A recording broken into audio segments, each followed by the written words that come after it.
अध्याय 2 सबक 1 अमीर लोग पैसे के लिए काम नहीं करते। डैडी, क्या आप मुझे बता सकते हैं कि अमीर कैसे बना जाए? यह सुनते ही मेरे डैडी ने अपना शाम का अखबार नीचे रख दिया। कहा, बेटे तुम अमीर क्यों बनना चाहते हो? क्योंकि आज जिम्मी की मम्मी अपने नए कैडलिक कार में आई है और वो लोग पिकनिक पर अपने समुद्र वाले तट वाले घर पे जा रहे हैं। जिम्मी अपने साथ 3 दोस्तों को ले गया, परंतु माइक और मुझे नहीं ले गया। उसने हमसे यह कहा कि हमें वह इसलिए नहीं ले जाएगा क्योंकि हम लोग गरीब बच्चे थे। उसने ऐसा कहा? डैडी ने अविश्वास से पूछा। हाँ बिल्कुल ऐसा कहा, मैंने दर्द भरी आवाज में बोला। डैडी ने अपना सिर हिलाया, नाक तक चश्मे को चढ़ाया और फिर अखबार पढ़ने लग गए। मैं उनके जवाब का इंतजार करता रहा। यह 1956 की बात है, जब मैं 9 साल का था। किस्मत की बात थी कि मैं उसी पब्लिक स्कूल में जाता था जिसमें अमीर लोगों के बच्चे पढ़ते थे। हम शुगर प्लांटेशन के कस्बे में रहते थे। प्लांटेशन के मैनेजर और कस्बे के मालिक अमीर लोग जैसे डॉक्टर, बिजनेसमैन, बैंकर और बच्चों को पहली क्लास से 6ठी क्लास तक इसी स्कूल में भेजते थे। 6ठी क्लास के बाद बच्चों को प्राइवेट स्कूल में भेजा जाता था। अगर मेरा परिवार सड़क के दूसरे छोर पर रह रहा होता तो मुझे अलग तरह के स्कूल में भेजा जाता, जहां मेरे जैसे परिवारों के बच्चे पढ़ते थे। 6ठी क्लास के बाद इन बच्चों की तरह मैंने भी पब्लिक इंटरमीडिएट और हाई स्कूल किया होता, क्योंकि उनकी तरह मेरे प्राइवेट स्कूल में जाना संभव नहीं था। मेरे डैडी ने आखिर अखबार को रख दिया। मुझे पता था कि वो क्या सोच रहे थे। उन्होंने धीरे से शुरुआत की। अगर तुम अमीर बनना चाहते हो तो तुम्हें पैसे बनाना सीखना चाहिए। मैंने पूछा, मैं पैसे बनाना कैसे सीख सकता हूं? अपने दिमाग से, उन्होंने मुस्कुराते हुए कहा, जिसका असली मतलब यह था कि बस मैं तुम्हें इतना ही बता सकता हूं या मैं इसका जवाब नहीं जानता, इसलिए मुझे तंग मत करो। एक साझेदारी हुई। अगली सुबह मैं अपने सबसे अच्छे दोस्त माइक को अपने डैडी की सारी बातें बताई। जहां तक मुझे याद है, उस स्कूल में मैं और माइक ही 2 गरीब बच्चे थे। माइक भी मेरी तरह ही था, क्योंकि वह भी किस्मत की वजह से ही उस स्कूल में था। ऐसा लगता था जैसे किसी ने कस्बे में स्कूलों की सरहदें तय कर दी थी। इसी कारण हम लोग अमीर बच्चों के स्कूल में पढ़ रहे थे। सच में कहा जाए तो हम लोग गरीब नहीं थे, परंतु हमें ऐसा लगता था क्योंकि बाकी सभी बच्चों के पास नए बेसबॉल ग्लव्स, नई साइकिलें और हर चीज नई होती थी। मम्मी और डैडी ने हमें जरूरत की सभी चीजें दी थी, जैसे खाना, घर, कपड़े, लेकिन इससे ज्यादा कुछ नहीं। मेरे डैडी कहा करते थे, अगर तुम्हें कोई चीज चाहिए तो उसके लिए काम करो।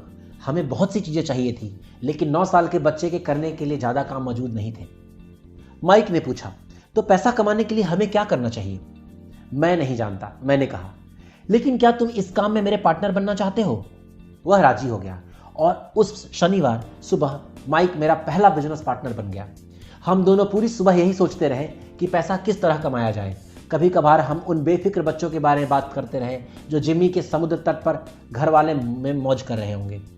इससे थोड़ी चोट पहुंचती थी, परंतु यह चोट अच्छी थी, क्योंकि हमें यह सोचने पर यह प्रेरित करता था कि पैसा कैसे कमाया जाए।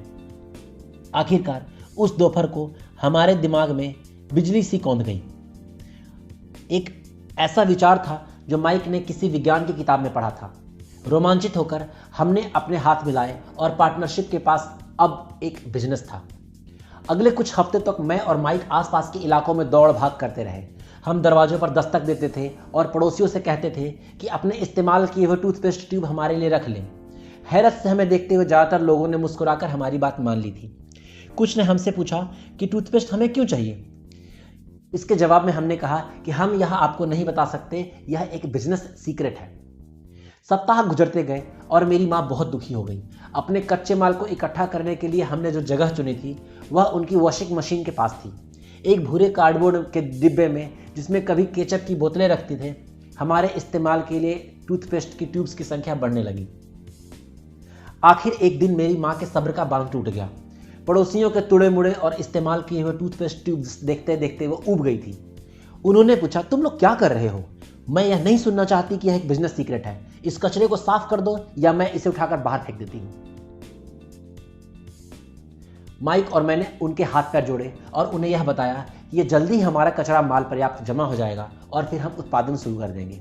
हमने उन्हें बताया कि हम कुछ पड़ोसियों का इंतजार कर रहे हैं ताकि वे अपने टूथपेस्ट के ट्यूब्स खत्म कर लें। माँ ने हमें 1 हफ्ते की मोहलत और दे दी। उत्पादन शुरू होने की तारीख करीब आ गई थी। दबाव बढ़ चुका था। हमारे वेयर हाउस की मालिक यानी मेरी माँ ने हमारी पहली पार्टनरशिप कंपनी की जगह खाली करने का नोटिस थमा दिया था। अब माइक का यह काम था कि पड़ोसियों को अपने टूथपेस्ट जल्दी खत्म करने के लिए कहे और साथ में यह भी जोड़ दे कि दांत के डॉक्टरों का कहना है कि दिन में कई बार ब्रश करना चाहिए। मैं उत्पादन की प्रक्रिया को ठीक ठाक करने में जुट गया। एक दिन मेरे डैडी अपने दोस्त के साथ कार में बैठकर पोर्च में आए और उनके आश्चर्य का ठिकाना नहीं रहा जब उन्होंने वहां 9 साल के 2 बच्चों को उत्पादन की प्रकृति क्रिया में पूरी तरह गति से जुटे देखा। एक जगह बारीक सफेद पाउडर बिखरा हुआ था।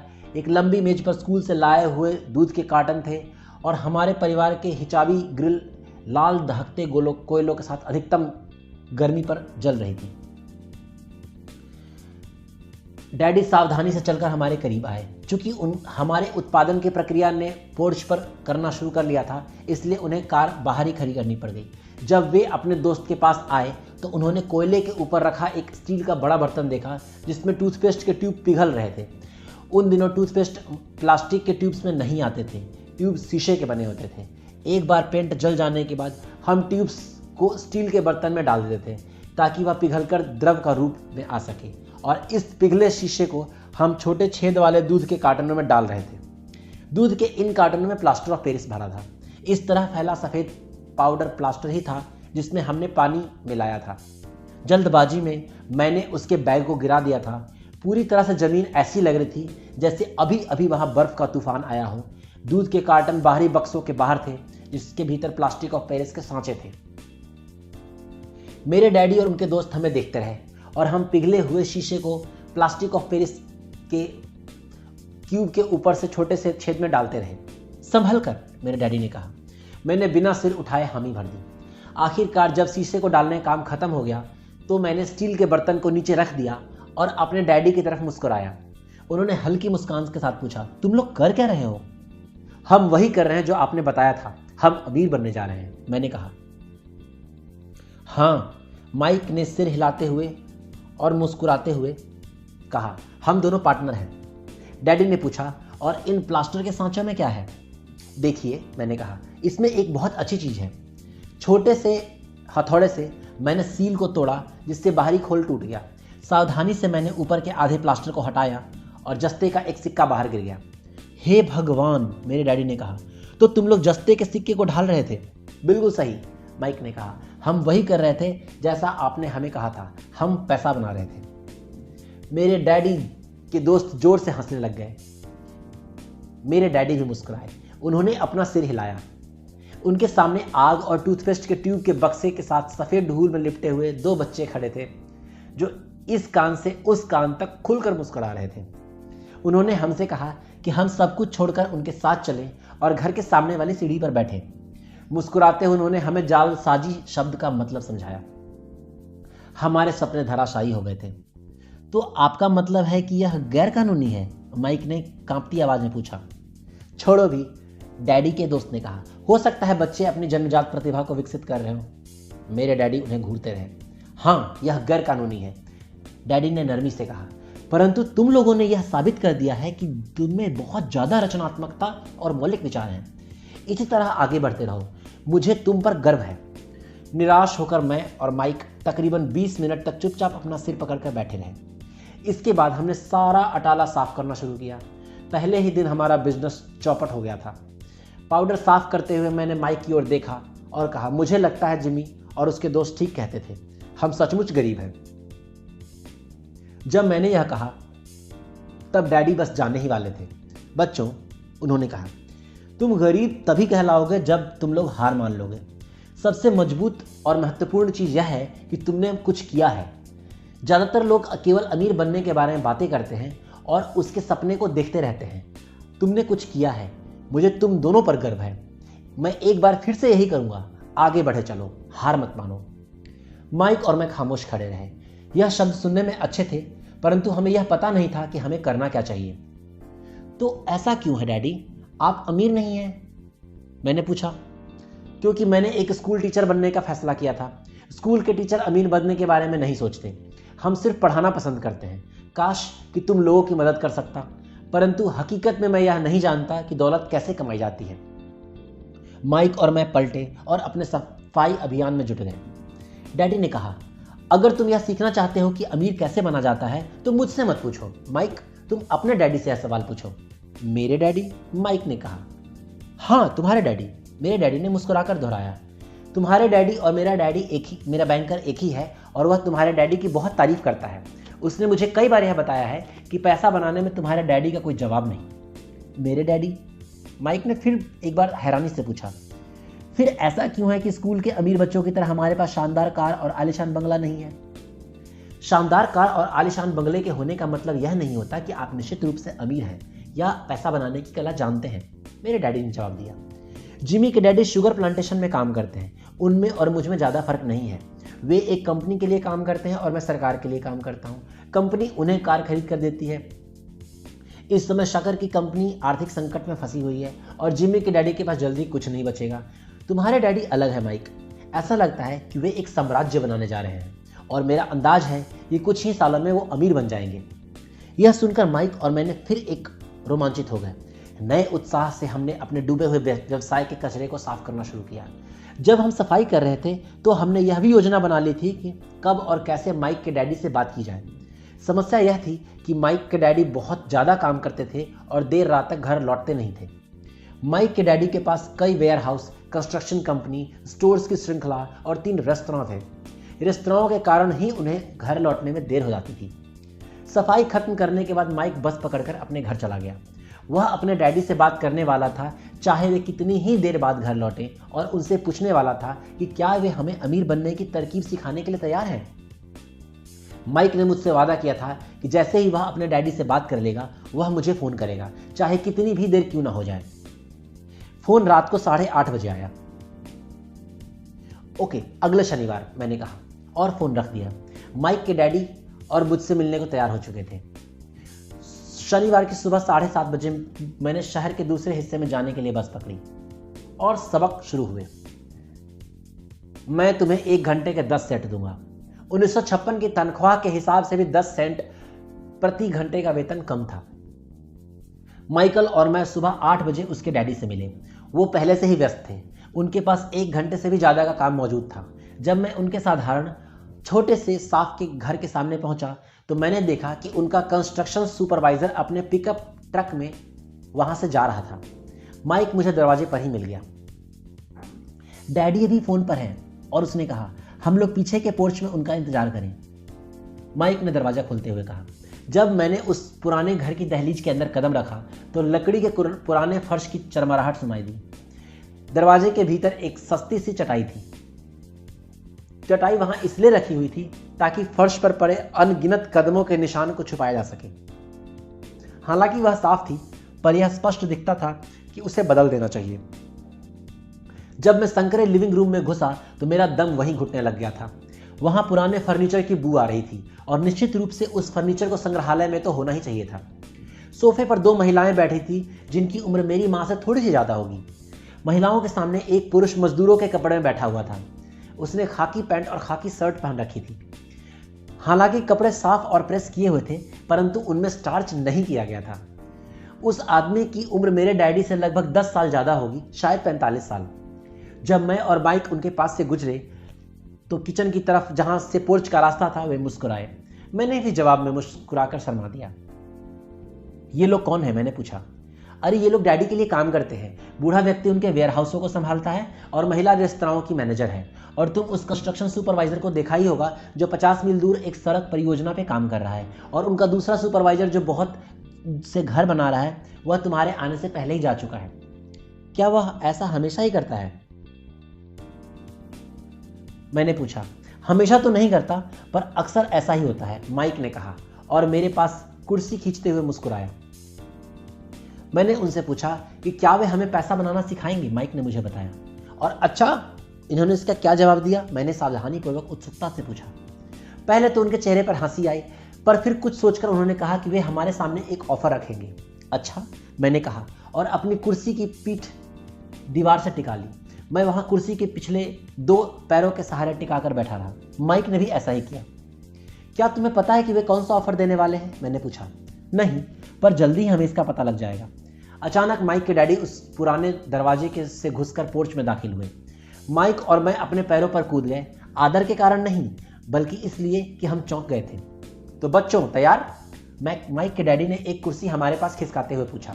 हमने अपने सिर हिलाए और अपनी कुर्सियों को दीवार से खींचकर उनके सामने रख लिया। वे एक विशाल शरीर के मालिक थे, लगभग 6 फीट ऊंचे और 200 पाउंड वजनी। मेरे डैडी इससे ऊंचे थे, लगभग इसी वजन के, और माइक के डैडी से 5 साल बड़े। वे लगभग एक जैसे ही थे, हालांकि दोनों एक ही प्रजाति के नहीं थे। हो सकता है कि उनकी ऊर्जा एक जैसी हो। माइक का कहना था कि तुम पैसा कमाना सीख सकते हो। क्या यह सही है रॉबर्ट? मैंने तत्काल सहमति में अपना सिर हिलाया। हालांकि मुझे थोड़ा सा डर भी लग रहा था। उनके शब्दों में मुस्कुराहट के पीछे बहुत ताकत थी। अच्छा, यह रहा मेरा ऑफर। मैं तुम्हें सिखाऊंगा, लेकिन मैं ऐसा क्लासरूम की शैली में नहीं करूंगा। अगर तुम मेरे लिए काम करोगे तो उसके बदले में मैं सिखाऊंगा। तुम मेरे लिए काम नहीं करोगे तो मैं तुम्हें नहीं सिखाऊंगा। अगर तुम काम करते हो तो मैं तुम्हें ज़्यादा तेजी से सिखा सकता हूँ। अगर तुम सिर्फ बैठकर मेरी बातें सुनते हो जैसा कि तुम स्कूल में करते हो तो इससे मेरा समय बर्बाद होगा। यह मेरा ऑफर है, इसे या तो मान लो या फिर वापस लौट जाओ। क्या मैं आपसे एक सवाल कर सकता हूँ? मैंने पूछा।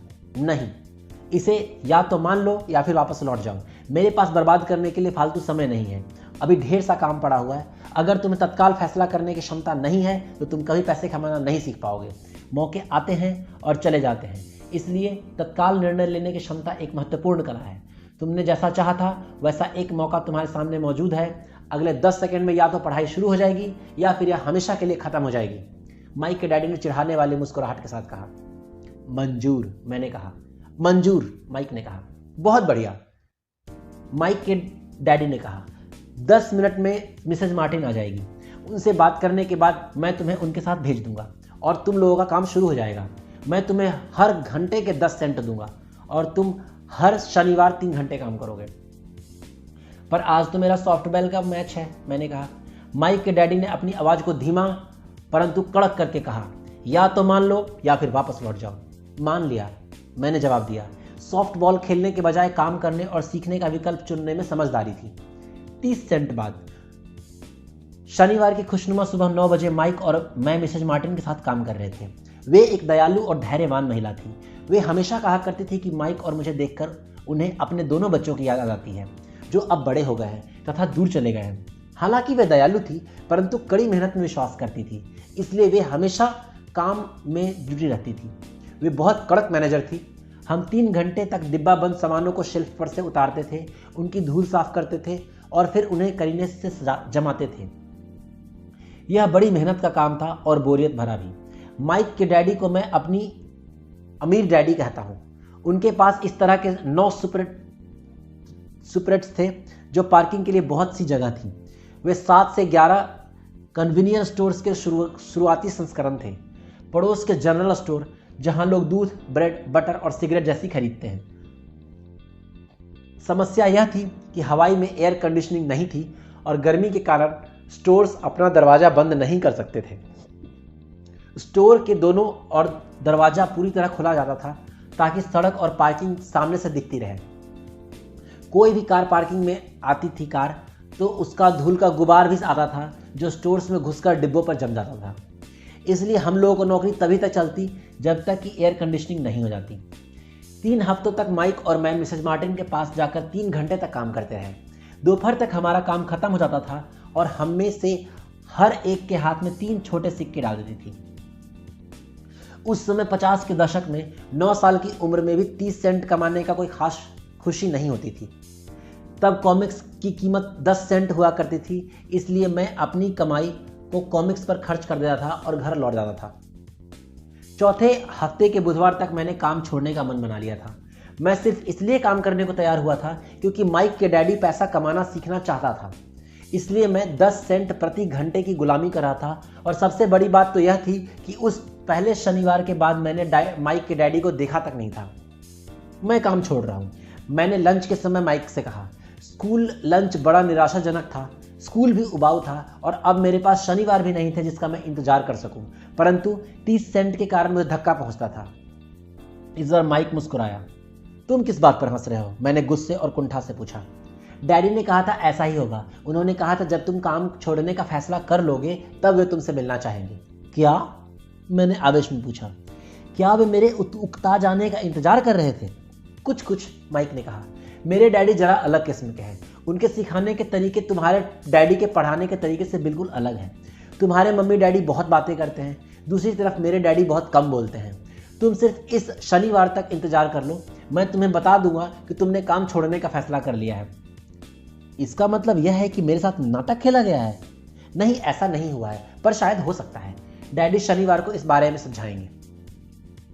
शनिवार को लाइन में लगकर इंतजार करते हुए मैं उनका सामना करने के लिए तैयार था। यहां तक कि मेरे असली डैडी भी उनसे नाराज थे।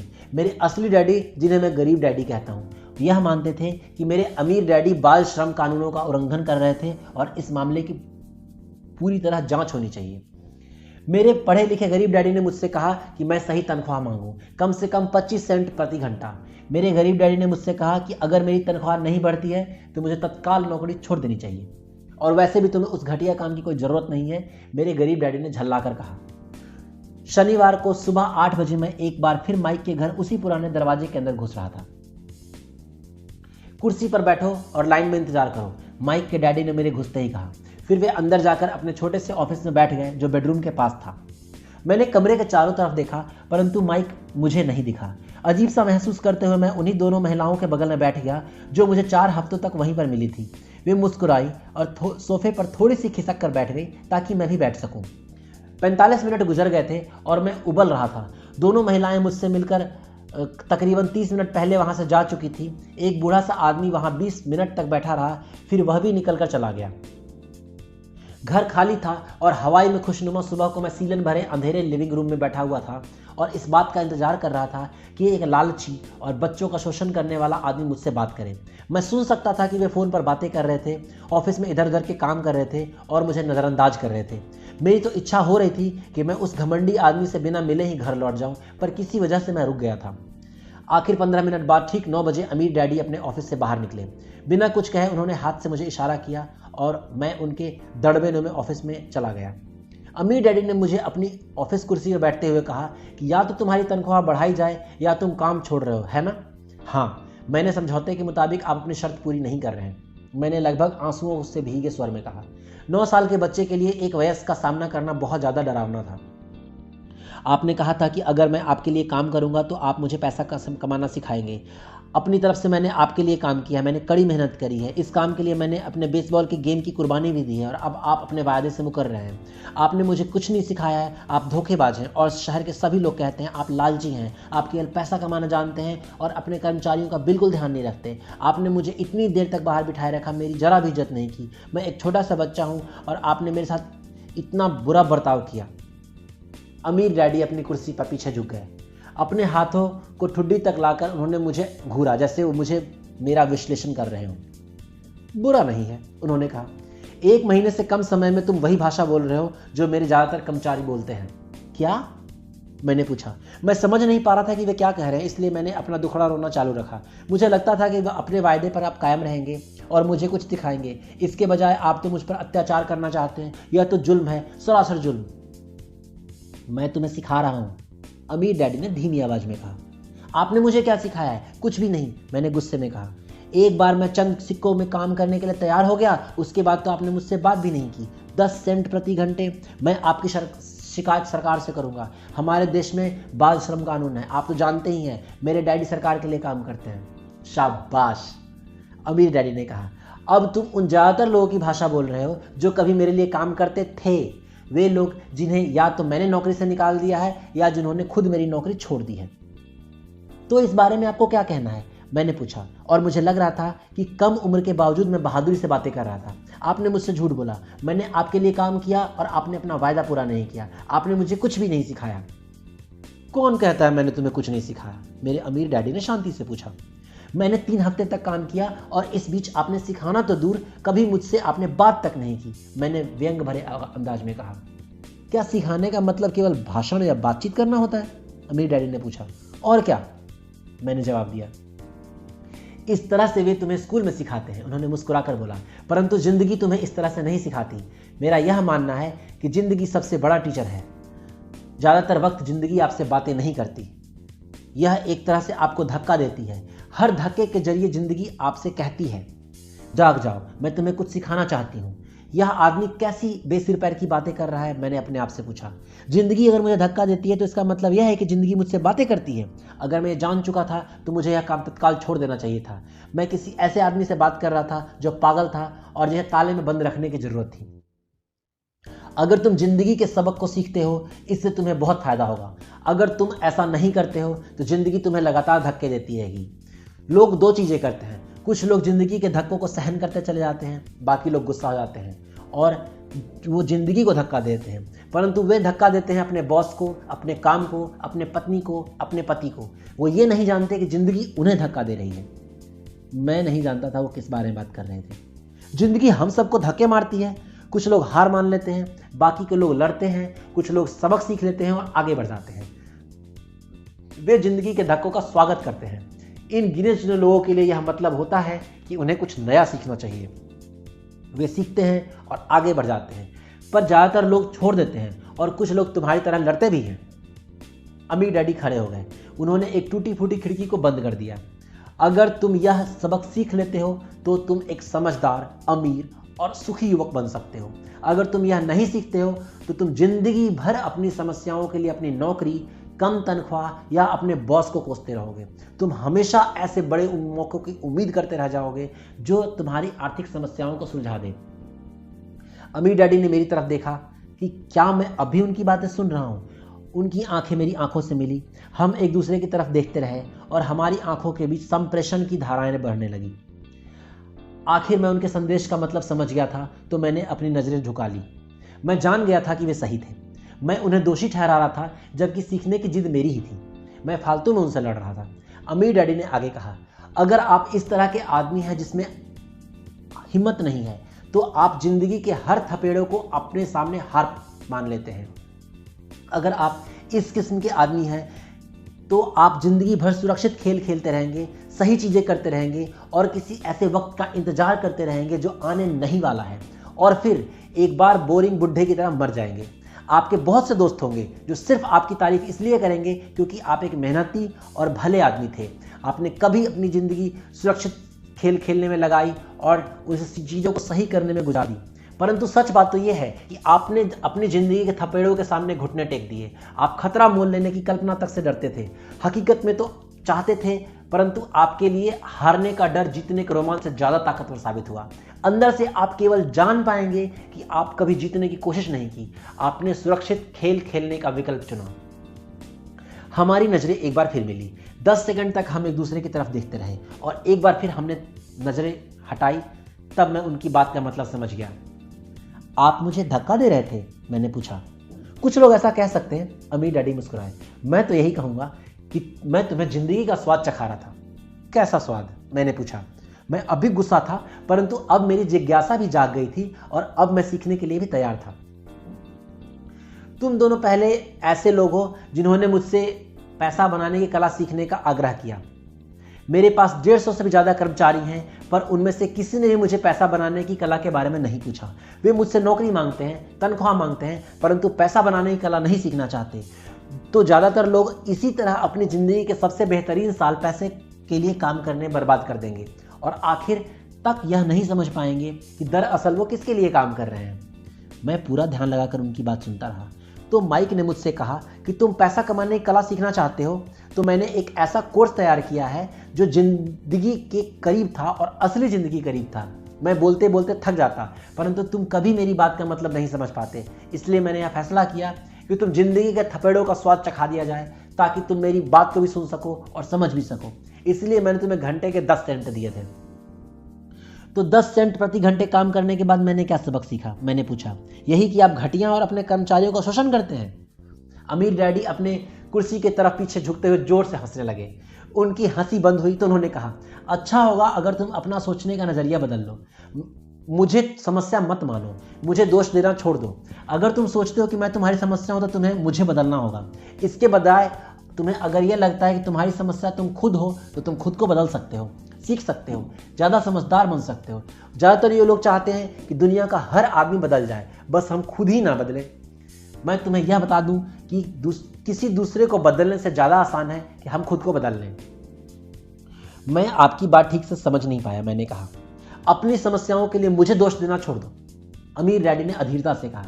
पर आपने तो मुझे बस 10 सेंट का वेतन दिया। तो तुमने क्या सीखा? अमीर डैडी ने मुस्कुराकर पूछा। यही कि आप घटिया हैं, मैंने शरारती भरे मुस्कान के साथ कहा। अच्छा, तो तुम यह सोचते हो कि मैं समस्या हूं? अमीर डैडी ने कहा। तो वो तो आप हैं ही। खैर, इसी तरीके से सोचते रहो, जिंदगी भर तुम कुछ सीख नहीं पाओगे। अगर तुम्हारा नजरिया सही यही है कि मैं समस्या हूं, तो तुम्हारे पास विकल्प क्या रह जाते हैं? अगर आप मेरी तनख्वाह नहीं बढ़ाते या मुझे इज्जत नहीं देंगे तो मैं काम छोड़कर चला जाऊंगा। ठीक कहा, अमीर डैडी ने कहा। और ज्यादातर लोग यही करते हैं, वे काम छोड़कर चले जाते हैं और दूसरी नौकरी की तलाश करते हैं जहां उन्हें बेहतर मौके, ज्यादा और अच्छी तनख्वाह मिले। उन्हें यह गलतफहमी होती है कि नई नौकरी या ज्यादा तनख्वाह से उनकी समस्या सुलझ सकती है। ज्यादातर मामलों में ऐसा नहीं होता। तो समस्या किस तरह सुलझ सकती है? मैंने पूछा। 10 सेंट प्रति घंटे के हिसाब से तनख्वाह लेकर मुस्कुराते हुए। अमीर डैडी मुस्कुराए। यही के बाकी लोग करते हैं, ये जानते हुए भी कि वो कम तनख्वाह के लिए काम कर रहे हैं, क्योंकि नौकरी छूट जाने का और उनके परिवार का पेट कैसे भरेगा, इसलिए मन महसूस कर वो नौकरी करते हैं और यह सोचकर तनख्वाह बढ़ने का इंतजार करते हैं कि ज़्यादा पैसा आने से समस्या सुलझ जाएगी। ज़्यादातर लोग ऐसा ही सोचते हैं और कड़ी मेहनत करते हुए दूसरे की नौकरी भी कर लेते हैं, परंतु उसमें भी उन्हें तनख्वाह कम ही मिलती है। मैं फर्श को घूरता रहा। अब मैं अमीर डैडी के सबक को समझने लगा था। मुझे यह एहसास हो गया था कि यह जिंदगी का स्वाद है। आखिरकार मैंने ऊपर की ओर देखा और अपना सवाल दोहराया। तो फिर यह समस्या किस तरह सुलझेगी? इस समस्या का जवाब में अमीर डैडी ने मुझे वह बेशकीमती नजरिया दिया जो उन्हें अपने कर्मचारियों और मेरे गरीब डैडी से अलग करता था और जिसकी बदौलत वे हवाई के सबसे बड़े अमीर आदमी बनने वाले थे, जबकि मेरे पढ़े लिखे डैडी गरीब बनने वाले थे और पैसे की तंगी से जूझने वाले थे। यह एक अद्भुत नजरिया था जिसने मेरी जिंदगी का नक्शा ही बदल दिया। अमीर डैडी ने मुझे बार बार याद दिलाया और वो नजरिया याद दिलाया जिसे मैं पहला सबक कहूंगा। गरीब और मध्यम वर्गीय लोग पैसे के लिए काम करते हैं, अमीरों के लिए पैसा काम करता है। मेरे गरीब डैडी ने जो मुझे शिक्षा दी थी, शनिवार की उस खुशनुमा सुबह मैं उससे बिल्कुल अलग नजरिया सीख रहा था। 9 साल की उम्र में मैं यह समझ गया था कि दोनों ही डैडी चाहते थे कि मैं सीखूं। दोनों ही डैडी मुझे पढ़ने के लिए प्रेरित कर रहे थे। फर्क सिर्फ इतना था कि दोनों के सुझाए विषय अलग अलग थे। मेरे पढ़े लिखे डैडी चाहते थे कि मैं वही करूं जो उन्होंने किया था। बेटे, मैं चाहता हूं कि तुम मेहनत से पढ़ो, अच्छे नंबर लाओ, ताकि तुम्हें किसी बड़ी कंपनी में सुरक्षित नौकरी मिल सके और अच्छी तरह देख लो कि इसमें दूसरे बहुत सारे लाभ भी हो। मेरे अमीर डैडी कहते थे मैं यह सीखूं कि पैसा कैसे काम करता है ताकि मैं इससे अपने लिए काम करवा सकूं। यह सबक मुझे जीवन भर उनके मार्गदर्शन में सीखना था, न कि किसी क्लासरूम में। मेरे अमीर डैडी ने मेरा पहला सबक जारी रखा। मैं खुश हूं तुम 10 सेंट प्रति घंटे के हिसाब से काम करने पर गुस्सा हो गए। अगर तुम गुस्सा नहीं हुए होते और तुम ऐसा खुशी खुशी करते रहते तो मैं तुम्हें साफ कह देता कि मैं तुम्हें नहीं सिखा सकता था। यह जान लो कि सच्ची शिक्षा में ऊर्जा, प्रबल भावना और जबरदस्त इच्छा की जरूरत होती है। गुस्से उस फॉर्मूले का बहुत बड़ा हिस्सा है, क्योंकि प्रबल भावना में गुस्से व प्रेम का समन्वय होता है। जब पैसे की बात आती है तो ज्यादातर लोग सुरक्षा के रास्ता खोजते हैं, इसलिए प्रबल भावना उन्हें राह नहीं दिखा पाती। उन्हें राह दिखाता है उनका डर। तो क्या इसलिए वे कम तनख्वाह पर काम करने के लिए राजी हो जाते हैं? मैंने पूछा। हाँ, अमीर डैडी ने कहा। कुछ लोग कहते हैं कि मैं लोगों का शोषण करता हूं क्योंकि मैं उन्हें उतनी तनख्वाह नहीं देता जिनकी उन्हें प्लांटेशन या सरकार की तरफ से मिलती है। मैं यही कहना चाहता हूं कि लोग खुद का अपना शोषण करते हैं, डरते वे हैं, मैं नहीं। पर क्या आपको नहीं लगता कि आपको उन्हें ज्यादा तनख्वाह देनी चाहिए? मैंने पूछा। मुझे ज़्यादा देने की जरूरत ही नहीं है और इसके अलावा ज़्यादा पैसा मिलने से वे उनकी समस्या नहीं सुलझेगी। अपने डैडी को ही देख लो, वे बहुत सा पैसा कमाते हैं फिर भी वे अपने बिलों का भुगतान नहीं कर पाते। दुनिया में बहुत से लोग हैं जिन्हें अगर ज़्यादा पैसा मिल भी जाए तो ज़्यादा कर्ज में डूब जाएंगे। तो इसी कारण आपने मुझे 10 सेंट प्रति घंटे की तनख्वाह दी? मैंने मुस्कुराते हुए कहा। यह सबक का हिस्सा था। बिल्कुल सही, अमीर डैडी ने मुस्कुराकर कहा। देखो, तुम्हारे डैडी स्कूल गए और उन्होंने बहुत बढ़िया शिक्षा इसलिए हासिल की ताकि उन्हें अच्छी तनख्वाह वाली नौकरी मिल सके। वो उन्हें मिल गई, परंतु उनके पास आज भी पैसे की तंगी है। ये ऐसा इसलिए है क्योंकि उन्होंने स्कूल में पैसे के बारे में कुछ नहीं सीखा। और सबसे बड़ी बात यह है कि वे पैसे के लिए काम करने में भरोसा करते हैं। और आप नहीं करते? मैंने पूछा। नहीं, सच पूछा जाए तो नहीं, अमीर डैडी ने कहा। अगर तुम पैसे के लिए काम करना सीखना चाहते हो तो स्कूल में ही रहो। यह सीखने के लिए उससे बढ़िया जगह कोई नहीं है। परंतु अगर यह सीखना चाहते हो कि पैसा तुम्हारे लिए किस तरह काम करे तो यह मैं तुम्हें सिखा सकता हूं, परंतु तभी जब तुम सीखना चाहो। क्या यह हर कोई नहीं सीखना चाहता? मैंने पूछा। नहीं, अमीर डैडी ने कहा, सिर्फ इसलिए क्योंकि पैसे के लिए काम करना ज्यादा आसान है, खासकर तब जब पैसे के बारे में आपकी मूल भावना का डर हो। मैं समझ नहीं पाया। मैंने त्योरियां चढ़ाकर कहा, उसकी चिंता फिलहाल मत करो, अभी इतना ही समझ लो कि डर के कारण ही ज्यादातर लोग अपनी नौकरी कर रहे हैं। अपने बिलों का भुगतान न कर पाने का डर, नौकरी से निकाल दिया जाएगा इस बात का डर, पर्याप्त पैसा न होने का डर, एक बार फिर से शुरू करने का डर। यह किसी व्यवसाय को सीखने और पैसे के लिए काम करने की कीमत है। ज्यादातर लोग पैसे के गुलाम बन जाते हैं और वो फिर अपने बॉस पर अपनी भड़ास निकालते हैं। तो आपकी नज़र में पैसे के लिए काम करना बिल्कुल अलग विषय है? मैंने पूछा। बिल्कुल, अमीर डैडी ने जवाब दिया, बिल्कुल। शनिवार की उस खुशनुमा सुबह हवाई में हम लोग चुपचाप बैठे रहे। मेरे दोस्त उस समय लिटिल लीग बेसबॉल की गेम की शुरुआत कर ही रहे होंगे, पर मैं किसी वजह से खुश था कि मैंने 10 सेंट प्रति घंटे के हिसाब से काम करने का फैसला किया था। मुझे लगा कि मैं कुछ ऐसा सीखने जा रहा था जो मेरे दोस्त स्कूल में कभी नहीं सीख पाएंगे। सीखने के लिए तैयार? अमीर डैडी ने पूछा। बिल्कुल, मैंने दांत निकाल कर कहा। मैंने अपना वादा निभाया है, मैंने तुम्हें दूर बैठे बैठे भी सिखाया है, अमीर डैडी ने कहा। 9 साल की उम्र में तुम्हें इस बात का पता चल चुका है कि पैसे के लिए काम करना कैसा होता है। अपने पिछले महीने के 50 सालों को गुणा कर लो और इस बात का अंदाजा हो जाएगा कि ज्यादातर लोगों की जिंदगी किस तरह से गुजरती है। मैं समझ नहीं पाया। मैंने कहा, जब तुम मुझसे मिलने के लिए लाइन में इंतजार कर रहे थे तो तुम्हें कैसा लग रहा था?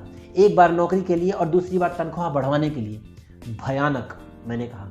अगर तुम्हें पैसे के लिए काम करने का विकल्प चुनते हो तो ज्यादातर लोगों के लिए जिंदगी का मतलब यही होता है, अमीर डैडी ने कहा। और तुम्हें तब कैसा लगा जब मिस्टर मार्टिन ने तुम्हारे हाथ में 3 घंटे के काम के लिए 3 सिक्के थमाए थे? मुझे लगा यह काफी नहीं है। मुझे लग रहा था कि यह कुछ भी नहीं है। मैं निराश हुआ था, मैंने कहा। और यही ज्यादातर कर्मचारियों को लगता है। वे अपनी तनख्वाह को चेक को देखते हैं, खासकर तब जब उससे टैक्स और बाकी कटौतियां कर ली जाती है। कम से कम तुम्हें तो पूरी तनख्वाह मिलती थी, उन्हें तो पूरी तनख्वाह भी नहीं मिलती। आपका मतलब है कि ज्यादातर कर्मचारियों को पूरी तनख्वाह नहीं मिलती? मैं हैरान था। नहीं, अमीर डैडी ने कहा, सरकार हमेशा अपना हिस्सा पहले ही ले लेती है। सरकार ऐसा कैसे करती है? मैंने पूछा। टैक्स, अमीर डैडी ने कहा। जब आप कमाते हैं तो आप पर टैक्स लगता है, जब आप खर्च करते हैं तब आप पर टैक्स लगता है, जब आप बचाते हैं तब आप पर टैक्स लगता है, जब आप मर जाते हैं तब भी आप पर टैक्स लगता है। लोग सरकार को ऐसा करने क्यों देते हैं? अमीर लोग ऐसा नहीं करने देते, अमीर डैडी ने मुस्कुराकर कहा, परंतु गरीब और मध्य वर्गीय लोग ऐसा करने देते हैं। मैं दावा करता हूं कि तुम्हारे डैडी से ज्यादा कमाता हूं, परंतु वे टैक्स ज्यादा चुकाते हैं। यह कैसे संभव है? मैंने पूछा। 9 साल का बच्चा इस अजीब आंकड़े को समझ नहीं पा रहा था। कोई आदमी सरकार को ऐसा करने की इजाजत कैसे दे सकता है? अमीर डैडी चुपचाप बैठे रहे। मैं समझ गया था कि वे चाहते थे मैं सुनूं, ना कि उनसे फालतू के सवाल करूं। आखिर मैं शांत हो गया।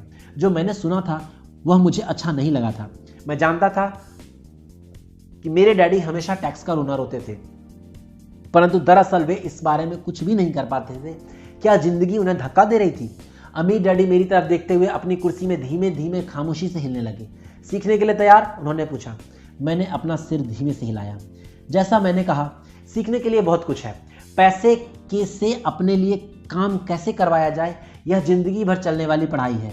ज़्यादातर लोग 4 साल के लिए कॉलेज जाते हैं और उनकी पढ़ाई पूरी जाती है। मैं पहले से ही जानता हूं कि मेरी धन संबंधी पढ़ाई जीवन भर चलेगी, और इसकी वजह यह है कि मैं जितना ज़्यादा जान लेता हूं उससे ज़्यादा भी जानने की जिज्ञासा बढ़ती जाती है। ज़्यादातर लोग इस विषय को कभी नहीं पढ़ते। वे नौकरी पर जाते हैं, अपनी तनख्वाह लेते हैं, अपनी चेकबुक के बैलेंस को चेक करते हैं और बात खत्म हो जाती है। इसके बाद भी उन्हें अचरज होता है कि उनके जीवन में पैसे की समस्याएं क्यों हैं। फिर वे सोचते हैं कि ज़्यादा पैसों से उनकी समस्या हल हो जाएगी। बहुत कम लोगों को यह एहसास होता है कि असली समस्या धन संबंधी शिक्षा या ज्ञान की है। तो मेरे डैडी को टैक्स की समस्या इसलिए है क्योंकि उन्हें पैसे की समझ नहीं है? मैंने विचलित होकर पूछा। देखो, अमीर डैडी ने कहा, पैसे के लिए कैसे काम करवाया जाए, टैक्स तो उस शिक्षा का सिर्फ एक हिस्सा है। आज तो मैं सिर्फ ये देखना चाहता था कि तुम में अब भी पैसे के बारे में सीखने की इच्छा प्रबल बची है या नहीं। ज़्यादातर लोगों में सीखने की इच्छा प्रबल नहीं होती है। वे स्कूल जाना चाहते हैं, कोई व्यवसाय सीखना चाहते हैं और अपनी नौकरी में मज़े करना चाहते हैं और ढेर सारा पैसा कमाना चाहते हैं। एक दिन वे जब जागते हैं तब उनके सामने पैसे की समस्या आ जाती है। तब वे काम करना बंद नहीं कर सकते। पैसे के लिए काम करने की यह कीमत होती है कि उन्हें यह कीमत चुकानी पड़ती है। अगर वे पैसे के लिए काम करवाना सीख जाते हैं तब उन्हें यह समस्या कभी नहीं आती है। तो तुम में अब भी सीखने की जानने की जिज्ञासा है? अमीर डैडी ने पूछा। मैंने हामी में सिर हिलाया। अच्छा, अमीर डैडी ने कहा, अब काम पर वापस जाओ। इस बार मैं तुम्हें बिल्कुल तनख्वाह नहीं दूंगा। क्या? मैं हैरान होकर पूछा। तुमने सही सुना है, तनख्वाह बंद।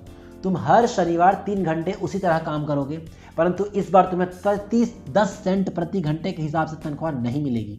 तुम्ही तो कहा है कि तुम पैसों के लिए काम नहीं करना चाहते, तुम सीखना चाहते हो, तो इसके बदले मैं तुम्हें कुछ भी नहीं दूंगा।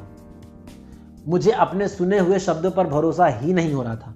मैंने माइक से पहले ही बात कर ली है, वह पहले से ही काम कर रहा है, मुफ्त में डिब्बों की सफाई कर रहा है और उन्हें करीने से जमा रहा है। अब तुम भी जल्दी से जाकर काम में जुट जाओ। यह ठीक नहीं है, मैं चिल्लाया। आपको कुछ ना कुछ तो तनख्वाह देनी चाहिए। तुमने कहा था तुम सीखना चाहते हो। अगर तुम इस बात को अभी नहीं सीख पाओगे तो तुम भी उन्हीं 2 महिलाओं और बूढ़े आदमी की तरह बन जाओगे जो मेरे लिविंग रूम में बैठे थे।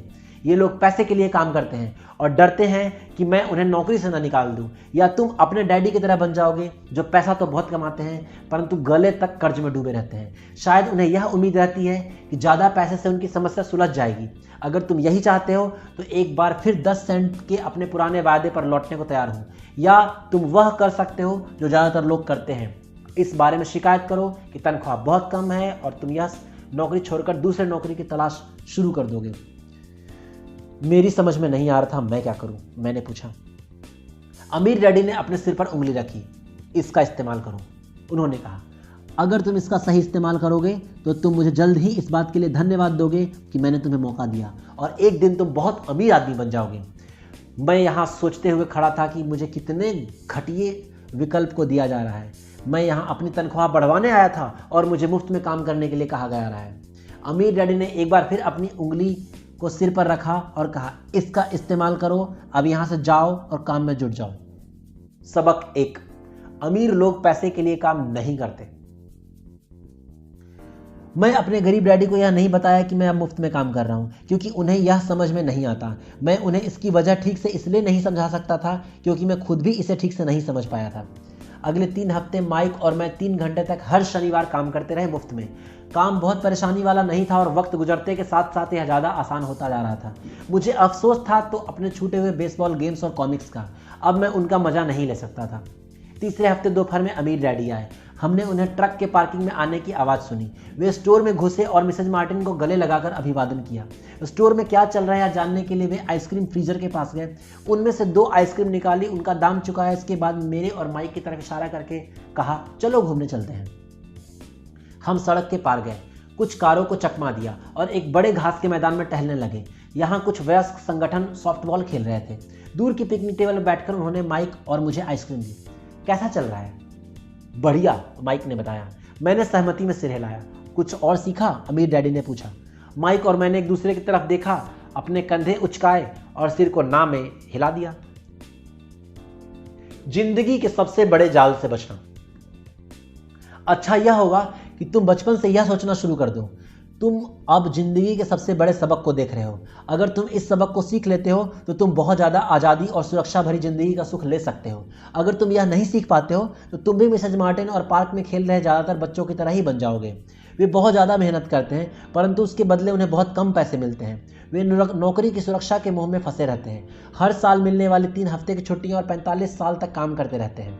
रहने के बाद मिलने वाली थोड़ी सी पेंशन का सपना देखने हैं। अगर इस तरह की जिंदगी जीने में तुम्हें सुख मिलता है तो मैं तुम्हारी तनख्वाह बढ़ाकर 25 सेंट प्रति घंटा कर सकता हूं। परंतु ये अच्छे लोग हैं और मेहनती भी हैं, फिर आप उनका मजाक क्यों उड़ा रहे हैं? मैंने पूछा। अमीर डैडी के चेहरे में मुस्कान आ गई। मिसेज मार्टिन मेरी माँ जैसी है। मैं इतना कठोर नहीं हो सकता कि उनका मजाक उड़ाऊं। यह कठोर लगता जरूर है क्योंकि मैं तुम दोनों के सामने स्थिति स्पष्ट करना चाहता हूं, और वह भी आसान शब्दों में। मैं तुम्हारे नजरियों को बड़ा करना चाहता हूं ताकि तुम आगे भी देख सको, दूर तक देख सको। ज़्यादातर लोगों को आगे देखने का फ़ायदा कई बार सिर्फ इसलिए नहीं मिल पाता क्योंकि उनके देखने का दायरा बहुत छोटा होता है। ज़्यादातर लोग जिस जाल में फंसे हुए हैं वे उसे देख ही नहीं पाते। माइक और मैं वहाँ सोचते हुए बैठे रहे क्योंकि हम उनकी बातों का मतलब पूरी तरह से नहीं समझ सके थे। उनकी बातें सुनने में कठोर और कड़वी लग रही थी, परंतु हम यह भी जानते थे कि वे हमें कुछ सिखाने की काफ़ी कोशिश कर रहे थे। मुस्कुराहट के साथ अमीर डैडी ने कहा, क्या 25 सेंट प्रति घंटे का ऑफर अच्छा नहीं लगा? क्या इससे दिल की धड़कनें तेज नहीं हुई? मैंने अपना सिर ना में हिलाया, जबकि असल में ऐसा ही हुआ था। 1 घंटे काम के बदले 25 सेंट मेरे हिसाब से बहुत बढ़िया सौदा था। अच्छा, मैं तुम्हें 1 घंटे के $1 दूंगा, अमीर डैडी ने शरारत भरी मुस्कान के साथ कहा। अब मेरा दिल तूफान मेल की तरह दौड़ रहा था। मेरा दिमाग चीख चीख कर कह रहा था, तुम इसकी बात मान लो, मान लो। मुझे अपने कानों पर भरोसा नहीं हो रहा था, परंतु फिर भी मैं चुप रहा। अच्छा, $2 प्रति घंटे। मुझे तो ऐसा लग रहा था कि 9 साल के पुराने छोटे बच्चे के दिमाग में किसी ने बम फोड़ दिया हो। 1956 में $2 प्रति घंटे की कमाई मुझे दुनिया का सबसे अमीर बच्चा बना देगी। मैं इतना सारा पैसा कमाने की कल्पना भी नहीं कर सकता था। मैं हाँ कहना चाहता था, मैं सौदा पक्का करना चाहता था। मुझे नई साइकिल दिख रही थी, नए बेसबॉल के ग्लव्स दिख रहे थे। मेरे पास कड़क नोट देखकर मेरे दोस्तों की जलन और तारीफ मुझे साफ दिख रही थी। परंतु बड़ी बात तो यह थी कि जिमी और उसके अमीर दोस्त मुझे कभी गरीब नहीं कह सकते थे, परंतु किसी वजह से मैं खामोश खड़ा रहा। हो सकता है मेरे दिमाग में गर्मी बढ़ जाने से उसका फ्यूज उड़ गया हो, परंतु मन ही मन में $2 प्रति घंटे का ऑफर मानने के लिए बेताब था। आइसक्रीम पिघल चुकी थी, मेरे हाथ पर बह रही थी। आइसक्रीम की डंडी खाली थी और इसके नीचे वेनिला और चॉकलेट के टुकड़े थे, जिसकी चींटियां मजे ले रही थी। अमीर डैडी हम दोनों बच्चों को देख रहे थे, जो आंखें फाड़कर खाली दिमाग से वह घूर रहे थे। उन्हें मालूम था कि वे हमारी परीक्षा ले रहे हैं। वे यह भी जानते थे कि हमारे दिल का एक कोना उस ऑफर को मानने के लिए बेताब हो रहा होगा। वह जानते थे कि हर व्यक्ति की आत्मा का एक हिस्सा कमजोर और ज़रूरतमंद होता है, जिसे खरीदा जा सकता है। और वह यह भी जानते थे कि हर व्यक्ति की आत्मा का एक हिस्सा मजबूत और दृढ़ निश्चयी होता है, जिसे कभी नहीं खरीदा जा सकता। असली सवाल यह था कि इनमें से कौन सा हिस्सा ज़्यादा ताकतवर है। उन्होंने अपनी ज़िंदगी के हजारों लोगों की परीक्षा ली थी। जब वे लोग नौकरी मांगने आए, लोगों का इंटरव्यू लेते थे, तो हर बार आत्माओं की परीक्षा लेते थे। अच्छा, $5 प्रति घंटे। अचानक मेरे अंदर शांति छा गई। कुछ था जो बदल गया था। ऑफर बहुत ही बड़ा था और मूर्खतापूर्ण लग रहा था। 1956 में गिने चुने वयस्कों को $5 प्रति घंटे से ज़्यादा मिलता होगा। लालच खत्म हो गया था, इसकी जगह शांति ने ले ली थी। धीमे से मैंने अपनी बाईं तरफ खड़े माइक की तरफ मुड़ा। उसने भी मेरी तरफ देखा। मेरी आत्मा का जो कमजोर हिस्सा था, वो जरूरतमंद था, वो खामोश हो चुका था। मेरा वह हिस्सा जिसे खरीदा नहीं जा सकता था, वह आगे आ चुका था। मेरे दिमाग और आत्मा में पैसे से लेकर हुए इस युद्ध में शांति और विश्वास जीत चुके थे। मैं जानता था माइक भी उसी बिंदु पर पहुंच चुका होगा। अच्छा, अमीर डैडी ने धीमे स्वर में कहा, ज़्यादातर लोगों की एक कीमत होती है, और उनकी कीमत इसलिए होती है क्योंकि हम सभी में 2 भावनाएं होती हैं, डर और लालच। पहले तो पैसे के बिना डरने से हमें कड़ी मेहनत करने की प्रेरणा मिलती है। उसके बाद जब हमें तनख्वाह मिलती है तो हमें लालच या इच्छा की भावना जाग जाती है। पैसा होने पर हम उन बढ़िया चीज़ों के बारे में सोचने पर मजबूर हो जाते हैं जो उस पैसे से खरीदी जा सकती है। इस तरह हमारी ज़िंदगी का एक पैटर्न बन जाता है। किस तरह का पैटर्न? मैंने पूछा। सुबह जागने, काम पर जाने, खर्च करने। सुबह जागने, काम पर जाने, खर्च करने। लोगों की ज़िंदगी हमेशा डर और लालच इन्हीं 2 भावनाओं पर चलती है। उन्हें अगर ज़्यादा पैसा दे भी दें तो वे इसी पैटर्न पर चलकर अपना खर्चा बढ़ा लेंगे, और इस पैटर्न को मैं चूहा दौड़ कर रहा हूँ। क्या कोई दूसरा रास्ता भी है? माइक ने पूछा। हाँ, अमीर डैडी ने धीमे से कहा, पर इसे बहुत कम लोग खोज पाते हैं। और वह रास्ता क्या है? माइक ने पूछा। उसी रास्ते को तुम लोग काम करते हुए मेरे साथ सीखते हुए खोज लोगे, यही मैं उम्मीद करता हूँ, और इसी कारण मैंने तुम्हें पैसे देना बंद कर दिया है। इसके बारे में कोई संकेत तो दीजिए, माइक ने कहा। हम लोग मेहनत से काम करते करते थक चुके हैं, खासकर तब जब इसके बारे में हमें कुछ नहीं मिल रहा है। पहला कदम तो यह है कि तुम लोग सच बोलो, अमीर डैडी ने कहा। हम लोग झूठ नहीं बोल रहे हैं, मैंने कहा। मैंने कब कहा कि तुम लोग झूठ बोल रहे हो? मैं तो ये कह रहा हूं कि सच्ची बात कह देनी चाहिए, अमीर डैडी ने जवाब दिया। किस बारे में? मैंने पूछा। इस बारे में कि तुम लोगों को कैसा लग रहा है, अमीर डैडी ने कहा। तुम्हें यह किसी और से कहने की जरूरत नहीं है, सिर्फ अपने आप से सच बोलो। आपके कहने का मतलब यह है कि इस पार्क में मौजूद लोग, आपके लिए काम करने वाले लोग, मिसेस मार्टिन, यह सब लोग ऐसा नहीं करते। मुझे ऐसा ही लगता है, अमीर डैडी ने कहा। इसके बजाय उन्हें हमेशा पैसा नहीं होने का डर सताता होता है। उस डर का सामना करने के बजाय, सोचने के बजाय कि ये लोग सिर्फ प्रतिक्रिया करते रहते हैं, इस दौरान वे दिल से काम लेते हैं, दिमाग से नहीं। अमीर डैडी ने अपने सिर पर उंगली ठोकते हुए कहा। फिर उनके हाथ में कुछ पैसे आ जाते हैं और उनमें खुशी, इच्छा और लालच की भावनाएं जाग जाती है, और एक बार फिर वे दिमाग से सोचने के बजाय दिल से काम करने लगते हैं। तो वे दिल से यानी अपनी भावनाओं से सोचते हैं, माइक ने कहा। बिल्कुल ठीक, अमीर डैडी ने कहा। वे इस बारे में सच नहीं बताते कि उन्हें कैसा लग रहा है। वे अपनी भावनाओं से काम करते हैं और दिमाग से सोचने का कष्ट नहीं उठाते। उन्हें डर लगता है कि वे नौकरी करने लग जाते हैं और आशा करते हैं कि ज़्यादा पैसे आने से उनका डर दूर हो जाएगा, परंतु ऐसा नहीं होता। वही पुराना डर उन्हें फिर सताने लगता है। वे फिर नौकरी से डर करने लग जाते हैं और फिर आशा करते हैं कि पैसा उनके डर को खत्म कर देगा, परंतु ऐसा नहीं होता। डर के कारण ही वे नौकरी के जाल में फंसे रहते हैं, पैसा कमाते हैं, काम करते हैं, पैसा कमाते हैं और आशा करते हैं कि डर से उनका पीछा छूट जाएगा, परंतु हर रोज जब वो उठते हैं, उनका पुराना डर भी उनके साथ उठता है। वही पुराना डर करोड़ों लोगों के साथ रात भर जगाता है उन्हें, और उनकी रात बहुत चिंता और परेशानियों में गुजरती है। इसलिए वे उठते हैं, काम पर जाते हैं, यह आशा करते हैं कि तनख्वाह के चेक से उनके दिल में कुतरने वाले डर के मौत के घाट उतार देंगे, परंतु सच ऐसा नहीं है। सच तो बात ऐसा है कि पैसा उनकी जिंदगी को चला रहा है, परंतु वे इस बारे में कभी सच नहीं बोलते हैं। पैसे ने उनकी भावनाओं पर कब्जा कर लिया है और उनकी आत्माओं पर भी। यह कहकर अमीर डैडी खामोश हो गए ताकि उनके शब्दों में छुपा संदेश हमारे अंदर चला जाए। माइक और मैंने उनकी बातें सुनी थी, परंतु हम उनका मतलब पूरी तरह नहीं समझ पाए थे। मुझे अक्सर यह हैरानी होती थी कि लोगों को ऑफिस जाने में इतनी जल्दी क्यों होती है। उन्हें अपनी नौकरी में खास मज़ा नहीं आता था, वे कभी खुश भी नहीं दिखते थे। फिर क्या वजह थी जो उन्हें जल्दी ऑफिस पहुंच जाने के लिए प्रेरित करती थी? जब अमीर डैडी ने यह देख लिया कि हम जितना समझ सकते थे हमने उतना समझ लिया है, तो उन्होंने आगे कहा, मैं यह चाहता हूँ कि तुम लोग इस जाल से बचो। दरअसल मैं तुम्हें यही सिखाना चाहता हूँ। मेरा मकसद तुम्हें सिर्फ अमीर बनाना सिखाना नहीं है, क्योंकि अमीर बनने से समस्या नहीं सुलझेगी। अमीर बनने से समस्या नहीं सुलझेगी? मैंने आश्चर्य से पूछा। नहीं, बिल्कुल नहीं। मुझे दूसरी भावना, इच्छा के बारे में और अपनी बातें पूरी करने दो। कुछ लोग इसे लालच कहते हैं, परंतु मैं इसे इच्छा कहना ज़्यादा पसंद करता हूँ। यह बुरा नहीं है कि हम किसी बेहतर, ज़्यादा सुंदर, ज़्यादा सुखद या रोमांचक चीज़ की इच्छा रखें। लोग इच्छा की वजह से भी पैसे के लिए काम करते हैं।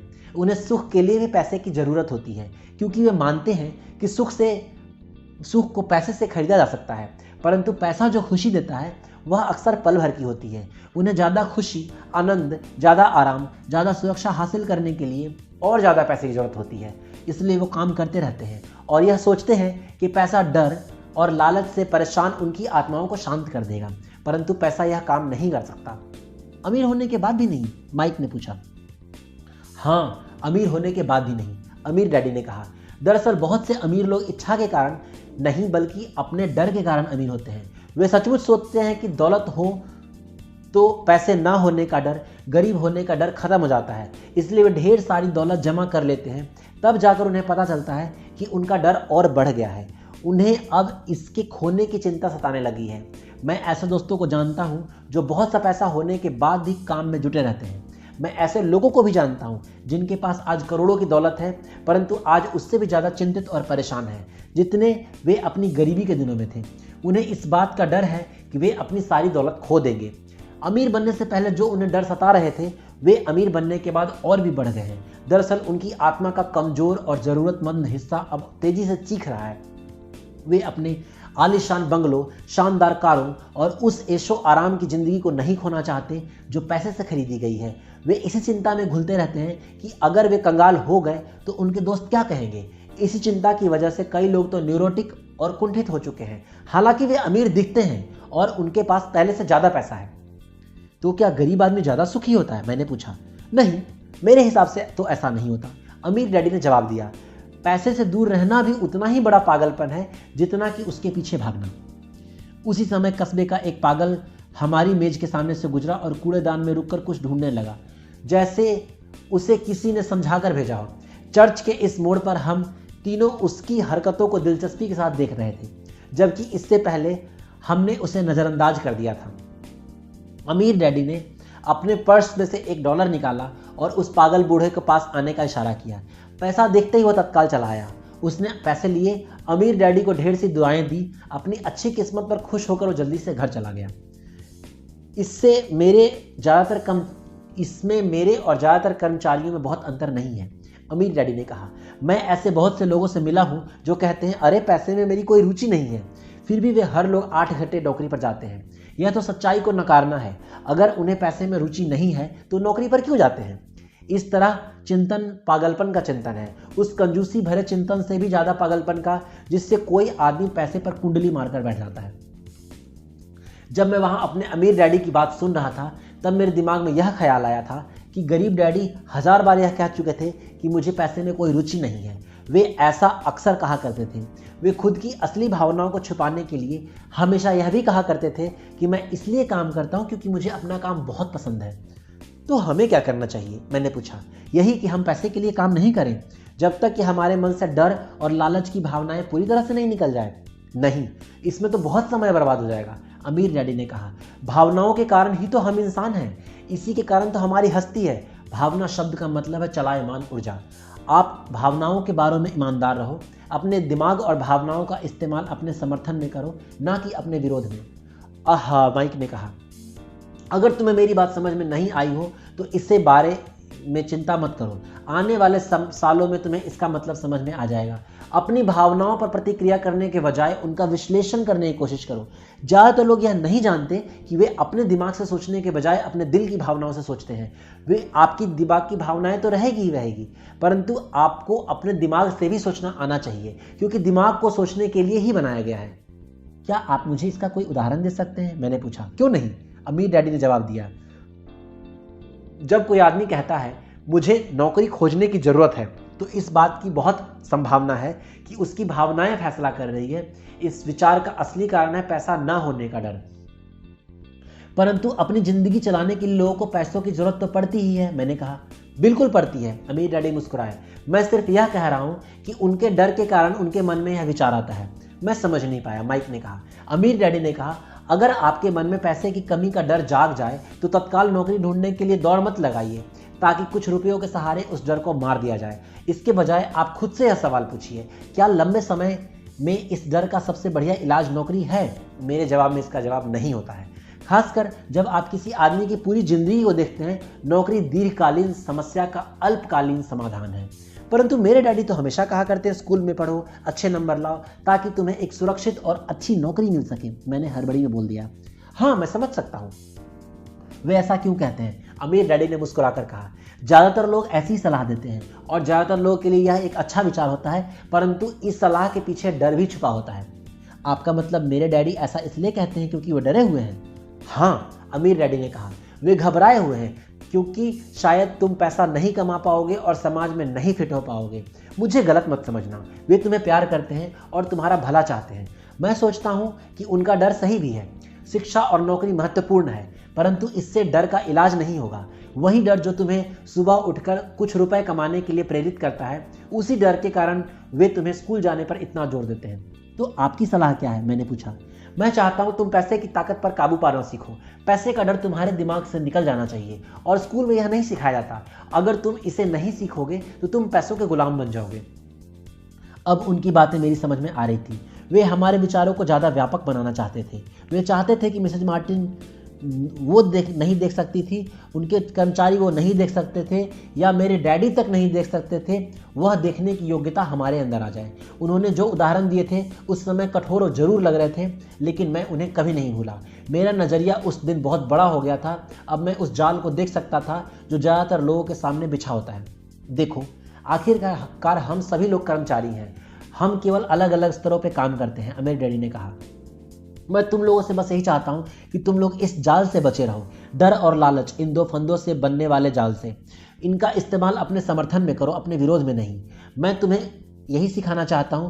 तुम लोगों को यह नहीं सिखाना चाहता कि ढेर सारा पैसा कैसे इकट्ठा कर लिया जाए। उससे डर या लालच को नहीं जीता जा सकता। अगर तुम्हें डर और लालच पर काबू पाना नहीं आता तो तुम चाहे कितनी भी अमीर बन जाओ, असलियत में तुम एक बड़ी तनख्वाह पालने वाले गुलाम ही रहोगे। तो फिर हम किस तरह इस जाल से बच सकते हैं? मैंने पूछा। गरीबी या पैसे की तंगी खास कारण डर और अज्ञान होता है, ना कि अर्थव्यवस्था या सरकार या अमीर लोग। यह खुद का ओढ़ा हुआ डर या अज्ञान होता है जो लोगों को इस जाल में फंसाए रखता है।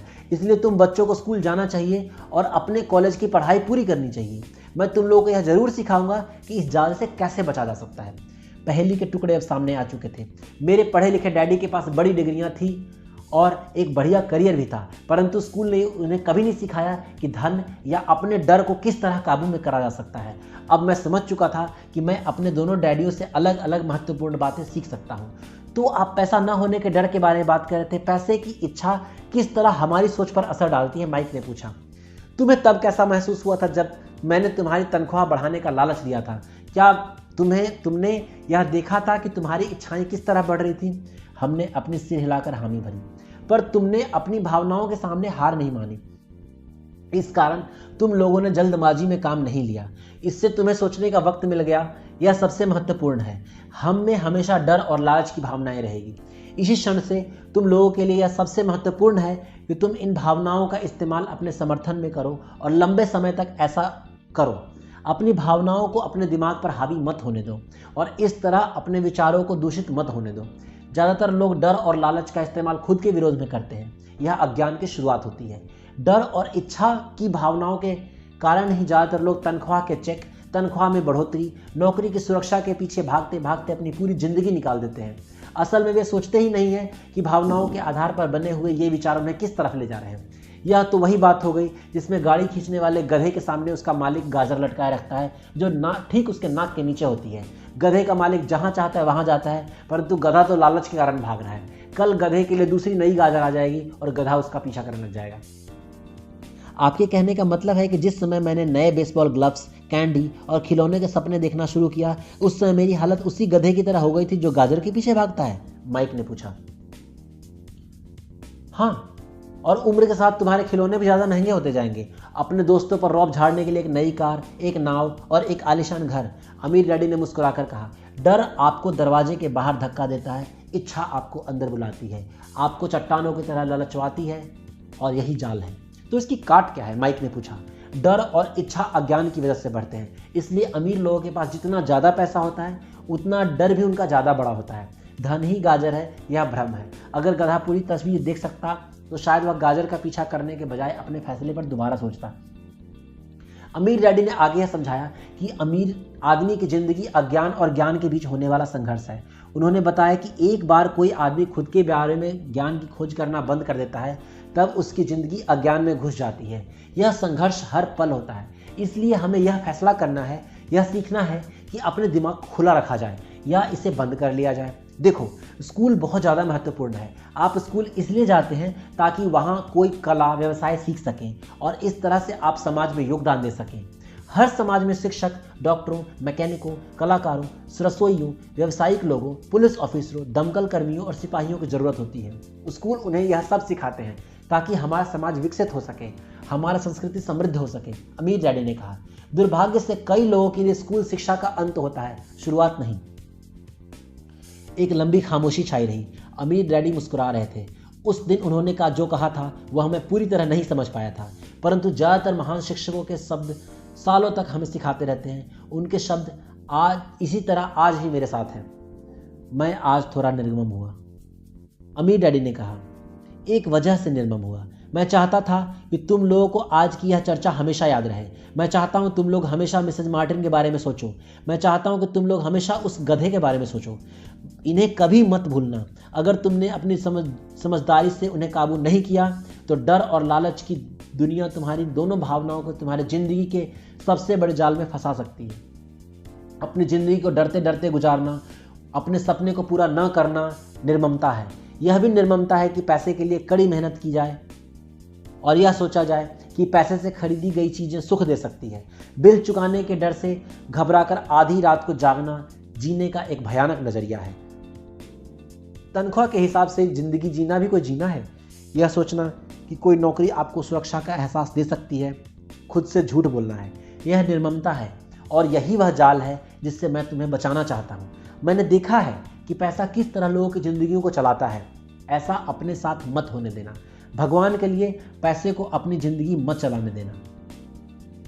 हमारी मेज के नीचे सॉफ्टबॉल आ गई। अमीर डैडी ने उसे उठाया, वापस खिलाड़ियों के पास फेंक दिया। तो अज्ञान का लालच डर से क्या ताल्लुक है, मैंने पूछा। यह पैसे का अज्ञान ही है जिसकी वजह से इतना लालच और इतना डर पैदा होता है, अमीर डैडी ने कहा। मैं तुम्हें कुछ उदाहरण देता हूँ। एक डॉक्टर जो अपने परिवार को ज़्यादा खुशियाँ देना चाहता है अपनी फीस बढ़ा देता है। उसकी फीस बढ़ने से स्वास्थ्य सुविधाएं हर एक के लिए महंगी आती है।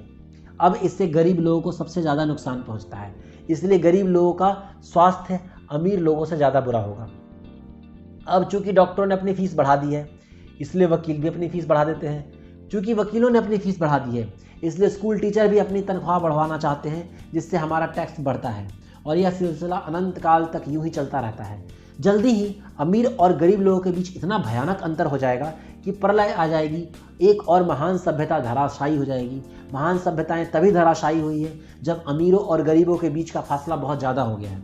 अमेरिका भी उसी रास्ते पर चल रहा है। इससे यह साबित होता है कि इतिहास अपने आप को दोहराता है, क्योंकि हम इतिहास से कुछ नहीं सीखते हैं, हम केवल ऐतिहासिक तारीखों और नाम को रटते हैं, उनसे सबक को भूल जाते हैं। क्या कीमतें नहीं बढ़नी चाहिए, मैंने पूछा। अच्छी तरह से चल रही सरकार और एक शिक्षित समाज में तो नहीं। कीमतें दरअसल कम होनी चाहिए। जाहिर है ऐसा केवल सिद्धांत में ही हो सकता है। कीमतें अज्ञान से पैदा हुए डर और लालच के कारण बढ़ती हैं। अगर स्कूलों में धन के बारे में सिखा दिया जाता तो लोगों के पास ज़्यादा पैसा होता, बाजार में कीमतें भी कम होती, परंतु स्कूल में सिर्फ पैसे के लिए काम करना सिखाया जाता है, पैसे की ताकत का इस्तेमाल करना नहीं सिखाया जाता। परंतु हमारे यहाँ बिजनेस स्कूल भी तो हैं, माइक ने कहा। क्या आप मुझे अपनी मास्टर्स डिग्री के लिए बिजनेस स्कूल जाने के लिए प्रेरित नहीं कर रहे? हाँ, अमीर डैडी ने कहा, परंतु अक्सर ऐसा होता है कि बिजनेस स्कूल ऐसे कर्मचारियों को प्रशिक्षित करते हैं जो परिष्कृत बीन काउंटर्स होते हैं। ईश्वर ही मालिक है जब कोई बीन काउंटर्स बिजनेस संभाल ले। वे सिर्फ संख्या को देखते हैं, लोगों को निकालते हैं और बिजनेस का गला घोंट देते हैं। मैं जानता हूँ, बीन काउंटर से काम लेता हूँ। वे सिर्फ इतना सोचते हैं कि लागत कैसे कम की जाए, कीमत कैसे बढ़ाई जाए, जिससे बहुत सी समस्याएं पैदा हो जाती हैं। बीन काउंटिंग महत्वपूर्ण है। मैं सोचता हूँ कि ज़्यादातर लोगों को इसके बारे में जानना चाहिए, परंतु यह भी पूरी तस्वीर नहीं बताती, अमीर डैडी ने गुस्से से कहा। तो फिर इसका कोई हल है, माइक ने पूछा। हाँ, अमीर डैडी ने कहा, सोचने के लिए अपनी भावनाओं का इस्तेमाल करना सीखो। अपनी भावनाओं के बहाव में आकर मत सोचो। जब तुम लोगों को मुफ्त में काम करने के लिए तैयार हो गए थे तो तुमने अपनी भावनाओं को काबू करना सीख लिया था। तभी मैं समझ गया था कि तुमसे उम्मीद की जा सकती है। जब मैंने तुम्हें ज़्यादा तनख्वाह का लालच दिया तब तुमने एक बार फिर अपनी भावनाओं की बात नहीं मानी। तुम ताकतवर भावनाओं के बावजूद सोचना सीख रहे थे। यह पहला कदम था। यह कदम इतना महत्वपूर्ण क्यों है, मैंने पूछा। यह तुम अपने आप जान जाओगे। अगर तुम सीखना ही चाहते हो तो मैं तुम लोगों को ब्रायर पैच में ले जाऊंगा। यह वह जगह है जहां लोग बचते हैं। मैं तुम्हें उस जगह ले जाऊंगा वहां जाने में लोगों को डर लगता है। अगर तुम मेरे साथ जाओगे तो तुम्हारे मन से पैसे के लिए काम करने का विचार निकल जाएगा। इसके बजाय तुम यह सीखोगे कि पैसे से कैसे काम लिया जा सकता है। और अगर हम आपके साथ जाते हैं तो हमें क्या मिलेगा? अगर हम आपसे सीखने के लिए तैयार होते हैं तो हमें क्या मिलेगा, मैंने पूछा। ये वही ब्रायर रैबिट को मिला था, अमीर डैडी ने कहा। टार बेबी से आज़ादी। ऐसा कोई ब्रायर पैच होता है क्या, मैंने कहा। हाँ, डर और लालच ही ब्रायर पैच है। अपने डर से पीछा छुड़ाकर, अपने लालच का सामना करके, अपनी कमजोरियों और ज़रूरतों को पहचान कर ही हम बाहर निकलने के रास्ते तक पहुंच सकते हैं। और बाहर निकलने का रास्ता हमारे दिमाग से होकर गुजरता है, सही विचारों को चुनने से। विचारों को चुनने से, माइक ने आश्चर्यचकित होकर पूछा। हाँ, इस विचार को चुनकर हम क्या सोचेंगे, बजाय इसके कि हम अपनी भावनाओं में बहकर लगातार प्रतिक्रिया करते रहें। सुबह उठने और काम पर जाने से ही आपकी समस्याएं नहीं सुलझ जाती, क्योंकि बिल चुकाने के लिए पर्याप्त पैसा ना होने का डर आपको सताता रहेगा। सोचने से आप खुद से एक सवाल पूछने का समय मिलता है। इस तरह का सवाल, क्या इस समस्या का सबसे बढ़िया समाधान इस पर और ज़्यादा मेहनत करना है? ज़्यादातर लोग इतनी बुरी तरह घबराए होते हैं कि वे खुद अपने आप को असली बात नहीं बताते कि डर हावी हो रहा है, और नतीजा यह निकलता है कि वो सोच ही नहीं पाते और इसके बजाय दरवाजे से बाहर दौड़ लगा देते हैं। टायर बेबी हावी हो जाती है और विचार चुनने से मेरा मतलब यही था। पर हम इसे किस तरह करेंगे, माइक ने पूछा। यही तो मैं तुम्हें सिखाने वाला हूँ। मैं तुम्हें सिखाऊंगा कि तुम्हारे पास चुनने के लिए विचारों के विकल्प होने चाहिए, ताकि तुम हड़बड़ी में अपना काम करने से बच सको। जैसे अपनी सुबह की कॉफ़ी पीकर बाहर के दरवाजे से दौड़ लगाने की आदत से। मैंने तुमसे पहले जो कहा था उसे याद रखो। नौकरी दीर्घकालीन समस्या का अल्पकालीन समाधान है। ज़्यादातर लोगों के दिमाग में सिर्फ एक समस्या होती है और यह थोड़े समय की होती है। यह समस्या होती है महीने के आखिर में चुकाए जाने वाले बिल, यानी टार बेबी। अब पैसा उनकी ज़िंदगी को चलाता है, या मैं यह कहूँ कि पैसों को लेकर उनका डर और अज्ञान उनकी ज़िंदगी को चलाते हैं। तो वे यही करते हैं जो उनके माँ बाप ने किया था। सुबह उठो और पैसे के लिए काम करो। वे इतना समय भी नहीं निकाल पाते कि यह सोच सके कि क्या कोई दूसरा तरीका है। इस वक्त वे दिल से सोचते हैं, दिमाग से नहीं। दिल से सोचने और दिमाग से सोचने में क्या फ़र्क होता है, माइक ने पूछा। अमीर डैडी ने जवाब दिया, मैं इस तरह के जुमले अक्सर सुनता हूँ, हर आदमी को काम करना पड़ता है, या अमीर लोग शोषक होते हैं, या मैं दूसरी नौकरी ढूंढ लूँगा, मेरी तनख्वाह बढ़नी चाहिए, आप इस तरह मेरा शोषण नहीं कर सकते, या मैं इस नौकरी को इसलिए पसंद करता हूँ क्योंकि यह सुरक्षित है। इसके बजाय हमें यह कहना चाहिए, क्या यहाँ ऐसा कुछ है जो मुझे नहीं मिल रहा है। इस तरह भावना पर आधारित हमारे विचारों की जंजीर टूट जाएगी और हमें ज़्यादा अच्छे तरीके सोचने का मौका मिल जाएगा। मुझे मानना ही पड़ेगा कि मेरे लिए यह सबक एक महान सबक साबित होगा, यह जानना कि कब कोई आदमी दिल से बोल रहा है और कब दिमाग से, किसके शब्दों में भावनाएं छुपी है और किसके शब्दों में विचार। यह एक ऐसा सबक था जो जिंदगी भर मेरे काम आया, खास तौर पर जब दिल से अपनी भावनाओं से बोल रहा था, ना कि अपने विचारों या दिमाग से। जब हम स्टोर की तरफ वापस मुड़े तो अमीर डैडी ने यह कहा कि अमीर लोग हकीकत में पैसा बनाते हैं, वे इसके लिए काम नहीं करते। उन्होंने यह भी बताया कि 5 सेंट के सिक्के ढालते समय जब माइक और मैं सोच रहे थे कि हम पैसे बना रहे थे, तो हमारे विचार उसी रास्ते पर चल रहे थे जिस पर अमीर लोग चलते हैं। दिक्कत सिर्फ इतनी थी कि हमारे लिए ऐसा करना गैर कानूनी था। सरकार और बैंकों के लिए ऐसा करना कानूनी था, परंतु हमारे लिए नहीं था। उन्होंने यह भी बताया कि पैसा कानूनी और गैर कानूनी दोनों तरीकों से कमाया जा सकता है। अमीर डैडी ने बाद में हमें यह समझाया कि अमीर लोग जानते हैं कि धन एक भ्रम है जो हकीकत में गधे के सामने लटकी गाजर की तरह होता है। धन के भ्रम के कारण जो डर और लालच पैदा होता है, उसकी वजह से ही अरबों खरबों लोग यह सोचते हैं कि धन असली चीज़ है। धन दरअसल एक मायाजाल है। जनता के अज्ञान और भरोसे की भ्रम की वजह से ही ताश के पत्तों का यह महल खड़ा हो पाता है। सच कहा जाए तो गधे की गाजर धन से ज़्यादा कीमती है, उन्होंने कहा। उन्होंने अमेरिका के गोल्ड स्टैंडर्ड्स के बारे में बात की और बताया कि हर डॉलर का नोट असल में चांदी का प्रमाण पत्र है। उन्हें इस अफवाह से चिंता हुई थी कि किसी दिन हम लोग गोल्ड स्टैंडर्ड छोड़ देंगे और डॉलर चांदी के प्रमाण पत्र नहीं रहेंगे। जब ऐसा होगा बच्चों, तो कयामत आ जाएगी।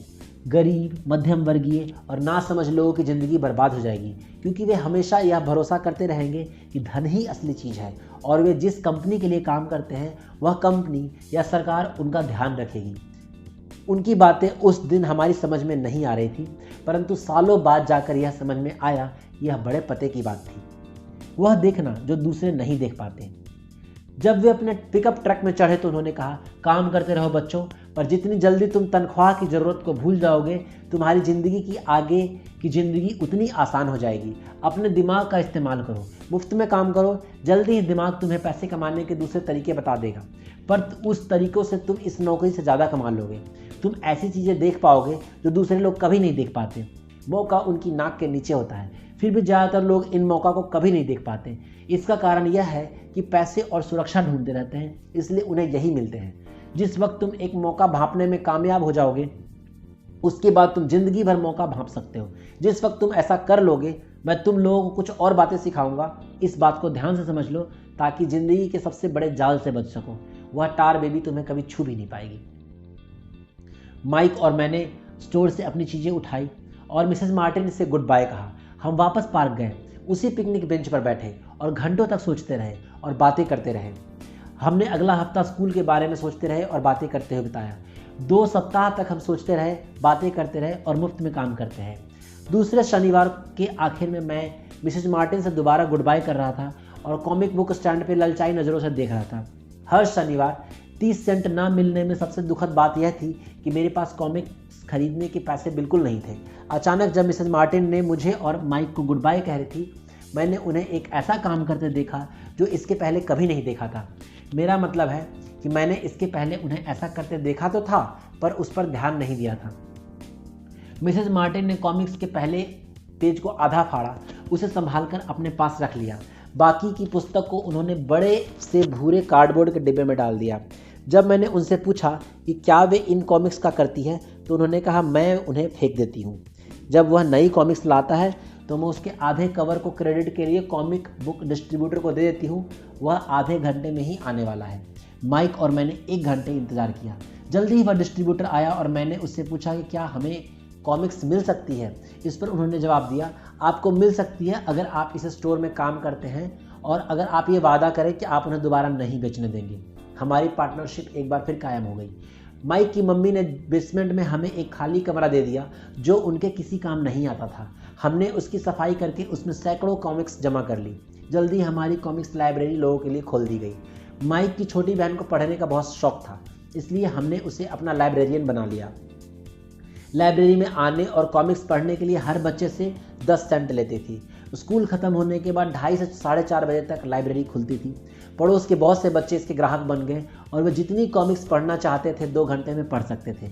यह उनके लिए बहुत बढ़िया सौदा था, क्योंकि एक कॉमिक्स की कीमत 10 सेंट होती थी और 2 घंटे में 5 या 6 कॉमिक्स पढ़ लेते थे। माइक की बहन लौटते समय बच्चों की तलाशी लेती थी और वह देख लेती थी कि वो अपने कपड़े में कोई कॉमिक्स छुपाकर नहीं ले जा रहे। इस बात का भी रिकॉर्ड रखती थी कि हर रोज़ बच्चे कितने आए, उनका नाम क्या था और उनके सुझाव क्या थे। माइक और मुझे 3 महीने तक हर हफ्ते $9.5 का औसत लाभ हुआ। हमने उसकी बहन को हर हफ्ते $1 का भुगतान किया और उसे मुफ्त में कॉमिक्स पढ़ने का फ़ायदा भी दिया। हालांकि वह कॉमिक्स कभी कभार ही पढ़ती थी, क्योंकि वह हमेशा अपनी पढ़ाई में लगी रहती थी। माइक और मैं समझौते के मुताबिक हर शनिवार स्टोर में काम करते रहे। साथ ही हम अलग अलग दुकानों से कॉमिक्स इकट्ठी करते रहे। हमने वादे के मुताबिक कॉमिक्स नहीं बेची। जब कोई कॉमिक्स फट जाती थी तो हम उसे जला देते थे। हमने इसकी एक शाखा खोलने की भी कोशिश करी, लेकिन हमें माइक की बहन की तरह मेहनती और भरोसेमंद लाइब्रेरियन नहीं मिला। बहुत कम समय में हमने यह जान लिया था कि अच्छे स्टाफ को खोजना कितना मुश्किल होता है। लाइब्रेरी खुलने के 3 महीने बाद हमारे लाइब्रेरी में एक समस्या आ गई। दूसरे महल्ले कुछ गुंडे अंदर घुस आए और उन्होंने झगड़ना शुरू कर दिया। माइक के डैडी ने सुझाव दिया कि हम अपना यह कारोबार बंद कर दें। तो इस तरह हमारा कॉमिक्स का धंधा बंद हो गया और हमारे क्लियरेंस स्टोर पर भी शनिवार का काम करना बंद कर दिया गया।